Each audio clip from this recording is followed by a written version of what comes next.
আমাদের আপন মানুষ তো তারাই যারা কষ্টের সময় আমাদের অবস্থাটা বুঝতে পারে এবং আমাদের পাশে থাকে। সবার জীবনে দুঃখ আছে, আর সবাই দুঃখ সহ্য করতে পারে না। কেউ বুকে জমিয়ে রাখে, আবার কেউ হাসির ছলে দুঃখ বের করে। আবার কারো দুঃখ চোখ দিয়ে জল হয়ে বেরিয়ে আসে। আবার কেউ দুঃখ সইতে না পেরে দুনিয়া থেকে বিদায় নিয়ে যায়। আপনার কোনো আপন মানুষ যদি পর হয়ে যায়, তাহলে বুঝে নেবেন সে আপনার সাথে স্বার্থের জন্য আপন সেজেছিল।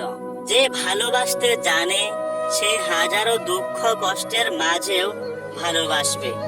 ভালোবাসা যদি সত্যিকারের হয়, তাহলে হাজারো কষ্টের দিন আসলেও সেই ভালোবাসার সম্পর্ক কখনো নষ্ট হবে না। আমি নিজে কষ্ট করি অন্যকে সুখে রাখার জন্য, কারণ নিজে কষ্ট করে অন্যকে সুখে রাখার মধ্যে আলাদা একটা শান্তি আছে। যে আপনার কান্না দেখেও আপনাকে সান্ত্বনা দেওয়ার জন্য আসেনি, আপনি মারা গেলে সে আপনার লাশটাও দেখতে আসবে না। ভালোবাসলে দুটি দায়িত্ব নিতে হয়। একটি হচ্ছে ভালোবাসার মানুষটাকে ভালো রাখার দায়িত্ব, আর দ্বিতীয়টা হচ্ছে সম্পর্ক টিকিয়ে রাখার দায়িত্ব। একজনের দ্বারা সম্পর্ক টিকিয়ে রাখা সম্ভব না। একটা সম্পর্ক টিকিয়ে রাখতে হলে দুজন মিলিয়ে রাখতে হয়।